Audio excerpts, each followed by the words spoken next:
Hello friends, स्वागत है आप सभी को। आज के इस वीडियो में हम लोग पढ़ेंगे एक्सरसाइज 1.1 के क्वेश्चन नंबर 2 से। पहले वीडियो में हमने क्वेश्चन नंबर 1 के बारे में बताया था, यूक्लिड विभाजन प्रमेयिका के बारे में समझाया था। वीडियो लंबा ना हो जाए इसलिए मैंने एक ही क्वेश्चन बताया था उसमें और उसके बेसिक जानकारी दी थी। आज हम लोग पढ़ेंगे क्वेश्चन नंबर 2 से। तो देखते हैं क्वेश्चन नंबर 2 क्या कह रहा है। तो क्वेश्चन नंबर 2 कह रहा है कि दर्शाइए कि कोई भी धनात्मक विषम पूर्णांक 6q + 1, 6q + 1, 6q + 3, 6q + 5 के रूप का होता है। फिर से सुनिएगा, मतलब कह रहा है क्वेश्चन कि कोई भी विषम धनात्मक पूर्णांक, यानी कि आपको प्रूव करना है कि ये विषम धनात्मक पूर्णांक है, ये भी विषम धनात्मक पूर्णांक है, ये भी विषम धनात्मक पूर्णांक है। ये आपको प्रूव करना है, यानी कि अपना तर्क देना है इसके बारे में। तो हम इसे दो तरीके से बताएंगे, ठीक है। पहले हम स्थिति यानी केस लेकर के बताएंगे कि केस 1, केस 2, केस 3 क्या कह रहा है, और दूसरा बार हम इसे दूसरे विधि में नंबर लेकर बताएंगे कि कैसे ये विषम है कि सम है, ठीक ना। इसलिए आप वीडियो को पूरा देखिएगा, दोनों टाइप को देखिएगा। तो सबसे पहले हम यहां मान लेते हैं, माना कि ए कोई विषम धनात्मक पूर्णांक है। हम विषम नहीं भी माने तो चलेगा। माना कि ए कोई धनात्मक पूर्णांक है, धनात्मक पूर्णांक है, तथा b = 6। मैंने b = 6 क्यों लिया? क्योंकि ये क्या होता है, यहाँ bq होता है, bq ऐसे होता है, a = bq + r। तो ये b है, सभी जगह b हमारा 6 दिख रहा है, इसलिए मैंने 6 मान लिया। यूक्लिड विभाजन प्रमेयिका से, यूक्लिड विभाजन प्रमेयिका से क्या होता है, a = bq + r। पीछे मैंने शर्त भी इसका बताया था कि ये कब होता है, जहां 0 बराबर या बड़ा r होना चाहिए और इससे बड़ा b होना चाहिए, ठीक है। अब यहां पर स्थिति शुरू करते हैं हम। केस 1 में चलते हैं। स्थिति 1, स्थिति 1 में क्या हम देखते हैं कि हम r का मान 0 रखते हैं। जब r = 0 तब क्या होगा जी, तब a बराबर हो जाएगा, b का मान 6 है तो हो जाएगा 6q + 0। यहाँ देखेंगे कि a मतलब हो गया 6q, 0 का तो 0 प्लस करेंगे तो उतना ही होगा। अब यहाँ से देखिए a बराबर आपको क्या मिल गया, इसमें 2 कॉमन है, यहाँ पर 2 कॉमन है। तो 2 कॉमन है का अर्थ क्या है कि जिसमें 2 कॉमन है यानी कि उसमें 2 है, यानी कि वो सम संख्या है। तो लिख सकते हैं हम सम धनात्मक पूर्णांक है, ठीक। मतलब कि a बराबर ये 6q जो है क्या है, सम धनात्मक पूर्णांक है। केस 2 में चलते हैं हम। केस 2 में जब r = 1 लेते हैं, तो r = 1 लेंगे हम, तो a बराबर क्या हो जाएगा, a = 6q प्लस, यहीं से देख सकते हैं 6, b6q प्लस r 1 ले लिए तो 6q + 1। अब यहाँ पर आप समझिए कि a = 6q + 1। अब ये सम है कि विषम है, तो यहाँ देखिए ये तो सम है, ये विषम है। तो सम और विषम हमेशा विषम ही होता है। जैसे मैं पहले इधर समझा देता हूँ, उसके बाद बात करेंगे। सम और विषम संख्या को यदि हम जोड़ेंगे तो हमेशा विषम ही मिलेगा, हमेशा विषम ही होगा। आप एग्जाम्पल के तौर पर देख सकते हैं कि 2 सम संख्या है और एक विषम संख्या है, और इसे हम प्लस कर रहे हैं तो 3 मिल रहा है, यानी कि ये भी विषम संख्या है। एक और एग्जाम्पल लेते हैं। 12 क्या है? सम संख्या है, और 3 क्या है? विषम संख्या है। 12 3 कितना हो जाएगा? 15। 15 भी क्या है? विषम संख्या है। यानी कि सम और विषम को हम कभी भी प्लस करेंगे तो हमेशा विषम संख्या ही होगा। तो ऐसे ही ये तो सम है और ये विषम है, तो सम और विषम का योग क्या हो गया? विषम। तो हम लिखेंगे यहाँ पर विषम धनात्मक पूर्णांक है। ठीक है। अब स्थिति 3 में चलेंगे हम, यानी केस 3 में हम चलेंगे। जब r बराबर 2, तो r बराबर 2 होगा तो a बराबर क्या हो जाएगा? a बराबर हो जाएगा 6q प्लस 2। 6q प्लस 2 मतलब हम यहाँ कह सकते हैं कि दोनों में 2 कॉमन है। दोनों में 2 कॉमन का अर्थ क्या हुआ भाई? कि ये सम संख्या है, ये भी सम संख्या है, ये भी सम संख्या है। तो 2 का कॉमन का अर्थ तो यही हुआ। तो हम यहाँ लिख सकते हैं कि क्या है ये? क्योंकि सम धनात्मक पूर्णांक है, ये सम धनात्मक पूर्णांक है। ठीक है। अब यहां से हम केस 3 के बारे में बात करेंगे। 3 तो हो गया। केस 4 यानी कि स्थिति 4। ठीक है। अब स्थिति 4 में हम जब r बराबर कितना लेते हैं? यहाँ पर 2 लिए हैं, 2, तो इस बार हम 3 लेंगे। तो यहाँ a बराबर हो जाएगा 6q प्लस 3। यहाँ आप देखिए ये सम, ये विषम। इधर मैंने बताया सम और विषम का योग हमेशा क्या होता है? विषम। तो सम और विषम क्या हो जाएगा? विषम धनात्मक पूर्णांक हो जाएगा। विषम धनात्मक पूर्णांक है। ठीक है। अब स्थिति हम 5 की बात करते हैं। स्थिति 5। तो स्थिति 5 में हम देखते हैं कि जब r बराबर 4, तो a बराबर क्या हो जाएगा? 6q plus 4। यानी कि यहाँ दोनों में 2 कॉमन है। तो दोनों में 2 कॉमन का अर्थ क्या हुआ? कि ये सम संख्या है। तो हम यहाँ पर लिखेंगे सम धनात्मक पूर्णांक है। सम धनात्मक पूर्णांक है। ठीक है। इसी तरह हम स्थिति 6 की बात करेंगे। स्थिति 6, तो स्थिति 6 में क्या होगा? जब r बराबर 5 लेंगे तो a बराबर क्या हो जाएगा? 6q plus 5। अब a बराबर 6q प्लस 5 ये सम संख्या है, ये विषम संख्या है। और सम और विषम का योग आप देख रहे हैं यहाँ क्या होता है? विषम होता है। तो हम कहेंगे विषम धनात्मक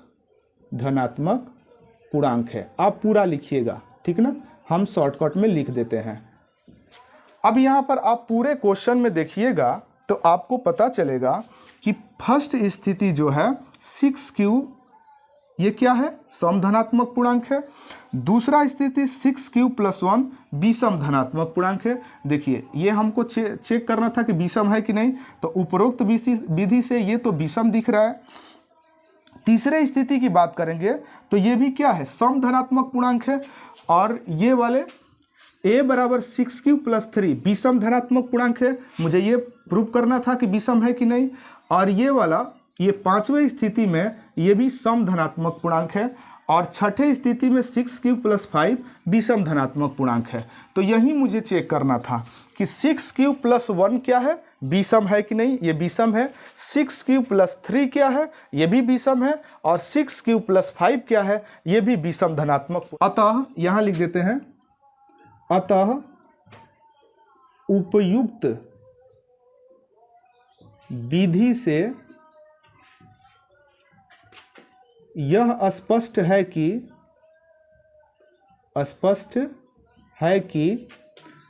6q plus 1, 6q plus 3, 6q plus 5 विषम धनात्मक पूर्णांक है। विषम धनात्मक पूर्णांक है। ठीक है। अब इसे हम लोग दूसरे मेथड से देखते हैं, ठीक है, यानी कि सेकेंड मेथड से। सेकेंड मेथड मैंने शुरू में कहा था कि एक हम आपको केस मान के बताएंगे, स्थिति 1 2 ऐसे करके, और एक हम अंक के माध्यम से बताएंगे। आपको जो सटीक दिखे आप अपने जहन में उतार लीजिए, ऐसे तो दोनों आपको समझ में आएगा, ठीक है। दूसरे तरीका के लिए भी हमें सेम वो मानना पड़ेगा जो ऊपर वाली लाइन लिखे थे, तो इसमें भी लिख सकते हैं, माना कि ए कोई धनात्मक पूर्णांक है, धनात्मक पूर्णांक है, तथा b बराबर 6 है, ठीक है। अब यहां से यूक्लिड विभाजन प्रमेयिका क्या कहता है, यूक्लिड विभाजन प्रमेयिका से क्या होता है, a बराबर बी क्यू प्लस आर। इसके लिए शर्त है कुछ कि 0 से बड़ा या बराबर r होना चाहिए और इससे बड़ा b होना चाहिए, ठीक है। अब ये कंडीशन से कुछ पता चलता है, r क्या होना चाहिए, तो r 0 के बराबर होना चाहिए, यानी हम 0 ले सकते हैं, या 0 से बड़ा होना चाहिए। तो 0 से बड़ा क्या होगा, 1 2 3 4, यानी कि जितनी धनात्मक संख्या है वो सब 0 से बड़े होते हैं, ऋणात्मक संख्या 0 से छोटे होते हैं। यहाँ देखने से ये पता चला कि r एक पूर्ण संख्या लेना है, ठीक ना, पूर्ण संख्या, r का मान हमेशा एक पूर्ण संख्या होता है। अब यहाँ पर हम q का मान लेते हैं, तो q क्या है जी, q भागफल है, भाज्य भाजक भागफल शेष, तो q क्या है, भागफल है। आपने कभी भी देखा होगा कि भागफल का मान कभी 0 नहीं आता है, ठीक ना। हम क्या करते हैं, 1 आएगा, 2 आएगा, 3 आएगा, 4 आएगा, नहीं कहते हम लोग कि 1 मर्त में गया, 2 मर्त में गया, 3 मर्त में गया, मतलब 0 मर्त में हमने कभी नहीं सुना है। यानी कि q का मान एक प्रकृत संख्या होती है, ठीक ना, यानी कि 1 2 3 4 5 6, ठीक है। आपने ये समझा कि q का मान हमको 1 से क्यों शुरू करना है, क्योंकि भागफल कभी भी 0 नहीं होता है, 1 से शुरू होता है, यानी एक प्रकृत संख्या मिलती है। लेकिन ये 0 क्यों होता है, क्योंकि शेषफल 0 आ सकता है, 0 आएगा या तो 0 से बड़ा आएगा, 0 से छोटा नहीं होता है। अब इसके लिए हम एक स्थिति देख रहे हैं। पहली स्थिति में क्या देख रहे हैं कि पहले स्थिति में r बराबर कितना है जी, 0, q बराबर कितना है जी, 1 है कि नहीं है। अब देखिए a बराबर बी क्यू प्लस आर है, ठीक है, a बराबर बी क्यू प्लस आर है, तो यहाँ पर देख सकते हैं क्या होगा, a बराबर b का मान, यहाँ से देखिए b का मान कितना है, 6 है, और q का मान कितना है, 1 है, और r का मान कितना है, 0 है, तो a बराबर कितना मिल गया, 6 इंटू 1, 6 प्लस 0, यानी कि 6 में 0 जोड़ेंगे 6 होगा। आप तो स्पष्ट कह सकते हैं कि सम संख्या है कि विषम संख्या है, ठीक ना। तो हम यहाँ कह सकते हैं सम धनात्मक पूर्णांक है, ठीक है। आप पूरा लिखिएगा, एग्जाम में आप पूरा लिखिएगा, सम धनात्मक पूर्णांक है। अब स्थिति 2 की बात हम करेंगे, यहाँ स्थिति 2 की बात करते हैं। यहाँ पर क्या हो जाएगा कि जब हम r का मान 1 लेंगे, 1, तो q का मान कितना लेना पड़ेगा, 2। r का मान जब 1 होगा तो q का मान कितना होगा, 2 होगा, ठीक है।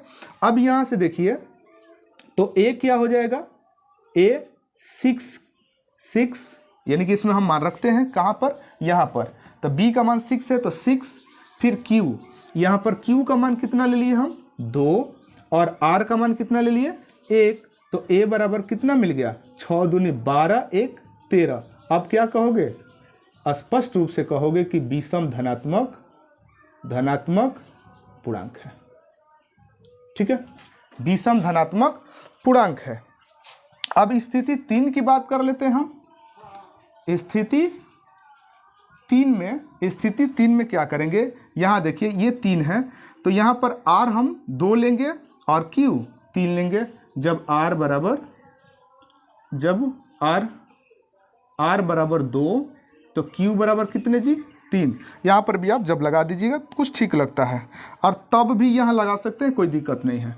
तो यहाँ पर क्या हो जाएगा, a बराबर 6 इंटू 3 प्लस 2, तो ये कितना 6 3 18, 18 2 20। अब क्या है, तो स्पष्ट रूप से दिखता है कि सम धनात्मक पूर्णांक है। ठीक है, अब ऐसे ही स्थिति 4 की बात करेंगे हम। स्थिति 4, ठीक, तो स्थिति 4 में क्या करना है कि r बराबर, स्थिति 4 में r बराबर 3 और यहाँ पर क्या q बराबर 4 लेंगे। तो r बराबर 3 और q बराबर 4 लेंगे, तो ये क्या है, a बराबर bq प्लस r। तो यहाँ पर कितना हो जाएगा, b का मान 6 और q का मान 4 और r का मान 3। तो a बराबर कितने, 4 छके 24 3 27। 27 क्या है, विषम धनात्मक पूर्णांक है। ठीक है, अब अगला पॉइंट ये होता है स्थिति 5। स्थिति 5 में हम क्या कर सकते हैं, जब r बराबर, स्थिति 5 में ये 4 है, ये 5 है, तो जब r बराबर 4 तो q बराबर कितना 5। जब r बराबर 4 तो q बराबर कितना हो जाएगा, 5 होगा। तो a बराबर क्या हो जाएगा, 6q प्लस r। तो 6q का मान कितना भाई, q का मान 5 और r का मान 4। तो 6 5 30 और 4 34। क्या कह सकते हैं हम, सम धनात्मक पूर्णांक है।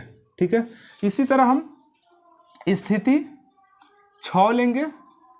स्थिति 6 में जब r बराबर, स्थिति 6 देख लीजिए, यहाँ r बराबर 5 है और q बराबर 6 है। तो जब r बराबर 5 और q बराबर 6, तब a बराबर क्या हो जाएगा, 6 गुने 6 प्लस r 5 यानी कि 6 6 36, 5 कितना हो जाएगा 41। क्या है, विषम धनात्मक पूर्णांक है। ठीक है, अब यहाँ से आप देखिए, ठीक है, कि यहाँ क्या मिला हमको। यहाँ पर प्रूव करना था कि 6q plus 1, 6q plus 3, 6q plus 5 विषम धनात्मक पूर्णांक है कि नहीं है। ठीक है, तो यहाँ पर 6q प्लस 1 दूसरे स्थिति में होगा, ये 6q प्लस 1, 6q का मान 2। यहाँ पर देखिए a बराबर यहाँ कहेंगे 6, ये है q और ये है 1 क्या है, r है। तो ये 6q प्लस 1 हमारा क्या मिला है, विषम धनात्मक पूर्णांक। उसके बाद से अगला देख सकते हैं हम, यहाँ पर ये क्या है, a बराबर ये 6q प्लस 3 है। तो 6q प्लस 3 हमको क्या मिला है, यहाँ विषम धनात्मक पूर्णांक मिला है। और ये पांचवा जो है 6q प्लस 5 है। तो 6q प्लस 5 हमें क्या मिला है, विषम धनात्मक पूर्णांक है। तो आप इस तरह भी आप प्रूव कर सकते हैं। अगर आप इस तरह भी प्रूव करते हैं तो आपको पूरा का पूरा नंबर मिलेगा, एक नंबर भी नहीं कटेगा। तो आपकी मर्जी, आप जिस तरह इसे दिखाएं। ठीक ना, तो 2 मेथड आपके सामने मैंने परोस दिया है। आप यदि दोनों को खा सकते हैं तो खाइए, या जो मर्जी सो खाइए। ठीक है, देखते हैं अगले क्वेश्चन नंबर 3। ठीक है, क्वेश्चन नंबर 3 क्या कह रहा है कि किसी परेड में 6 से 16 सदस्यों वाली एक सेना की टुकड़ी को 32 सदस्यों वाली टुकड़ी में विभाजित करना है।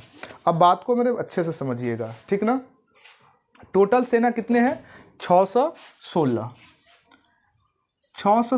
टोटल सेना है, और इनको 32 संख्या वाली टुकड़ियों में सजाना है। ठीक ना, कहने का अर्थ क्या है कि जैसे मेरे पास 616 आदमी हैं और उस 616 आदमी को हमें लाइन में खड़ा करना है। कितने लाइन में खड़ा करना है, तो 32 लाइन में खड़ा करना है। तो एक लाइन में कितने लोग आएंगे, यही क्वेश्चन पूछ रहा है। अब यहाँ से एक बात सोचिएगा, जब भी इस तरह के क्वेश्चन की बात करेगा कि इतने मिठाई मेरे पास है, इतने मुझे ढेरों में सजाना है, तो एक ढेर में इतने मिठाई रखेंगे तो कितनी ढेरी बनेगी, इस तरह के सारे क्वेश्चन HCF निकाले जाते हैं। ये जैसे कैसे करा, 616 सेना की जो आर्मी है उसको 32 आर्मी वाले टुकड़ियों में सजाना है, कितने टुकड़ी में सजाएंगे, तो ये क्या होंगे, HCF होंगे। ठीक है, तो इस तरह के जो भी क्वेश्चन आते हैं ये सारे HCF होते हैं। और इस टाइप के बहुत सारे क्वेश्चन होंगे। ठीक है, जैसे कहेगा कि मेरे पास दूध मापने के लिए 3 यंत्र है, इतने दूध है, तो किस यंत्र से ये पूरा मापा जाएगा। इस तरह के जितने भी क्वेश्चन होंगे ये सब HCF होते हैं। ठीक ना, तो ये क्या कर रहा है कि 616 हमारे पास आर्मी है, 32 लाइनों में सजाना है, एक लाइन में कितने सेना आएंगे, तो इनका HCF निकलेगा। तो HCF आप किसी भी मेथड से निकाल सकते हैं, लेकिन हम लोग, ठीक है, 1.1 में हम लोग यूक्लिड विभाजन प्रमेयिका ही पढ़ते हैं, तो यूक्लिड विभाजन प्रमेयिका से ही निकाल। पहले भाग देना पड़ेगा, तो जो छोटा है 32 छोटा है, इससे हम बड़े वाले में भाग देते हैं। 616 में भाग देंगे तो ये कितने बार में जाएगा, एक बार में जाएगा। यहाँ पर 32 हो जाएगा, तो यहाँ से माइनस करेंगे तो 11 में से 2 जाएगा, 9 हो जाएगा। ये 5 बचा, 5 में से 3 जाएगा, 2 हो जाएगा। फिर ऊपर से 6 यहाँ आ जाएगा। इससे अभी छोटा नहीं है, तो जब तक छोटा नहीं होता है तब तक हम भाग देते हैं। अब ये 9 बार में जाएगा, तो 9 से 9 दूनी 18 और 9 तीन 27, 27 एक हो गया यहाँ पर 28। अब यहाँ से एक हासिल देंगे, 16 हो जाएगा, 16 से 8 जाएगा, 8 हो जाएगा, ये 0 हो जाएगा, ये भी 0 हो जाएगा। अब छोटा हो गया। अब यहाँ पर क्या करेंगे कि 32 को यहाँ पर लिख देंगे। अब 8 चौके 32 यहाँ हो जाएगा, यानी कि शेषफल हमारा क्या हो गया, 0 हो गया। यानी कि हमारा HCF क्या हो जाएगा भाई, 8 हो जाएगा हमारा HCF। बट हमें इस मेथड से नहीं, बल्कि जो चैप्टर पढ़ रहे हैं उस चैप्टर वाले मेथड से ही बनाना चाहिए। तो हम यहाँ पर देखेंगे यूक्लिड विभाजन प्रमेयिका से। यूक्लिड विभाजन प्रमेयिका से क्या होता है, A बराबर BQ प्लस R, जहाँ पर 0 बड़ा बराबर R, इससे बड़ा होता है B। तो A कौन होगा, जिसमें भाग देते हैं वो A होता है, तो ये A हो गया। और जिससे भाग देते हैं वो क्या होता है, B होता है, तो ये B हो गया। और भागफल जो होता है वो Q होता है, तो ये Q हो गया। और शेषफल जो होता है R होता है, तो ये क्या हो जाएगा, R हो जाएगा। ठीक है, अब यहाँ सजा देंगे। A हो गया हमारा 616, B हमारा यहाँ हो गया 32, और Q हमारा हो गया यहाँ से 19, और R कितना हो जाएगा, R यहाँ शेष बचा है 8। ठीक ना, अब यहाँ से दूसरे स्टेप में लेंगे। दूसरा स्टेप यहाँ से आएगा। यहाँ पर A का काम ये कर रहा है, B का काम ये कर रहा है, Q का काम ये, और R का काम ये। R तो 0 हो गया, तो A यहाँ कितना लिखेंगे, 32, और यहाँ से Q कितना हो गया, B कितना हो गया 8, और Q कितना हुआ यहाँ पर 4, और शेष कितना हो गया यहाँ पर 0। आप कहेंगे कि चूंकि यहाँ शेषफल क्या है, यहाँ शेषफल 0 है, 0 है, अतः 616 और 32 का HCF 8 होगा। ठीक ना, यानी कि हम 8 लाइनों में मार्च कर सकते हैं सेना को। ठीक, तो हम आंसर लिख देंगे कि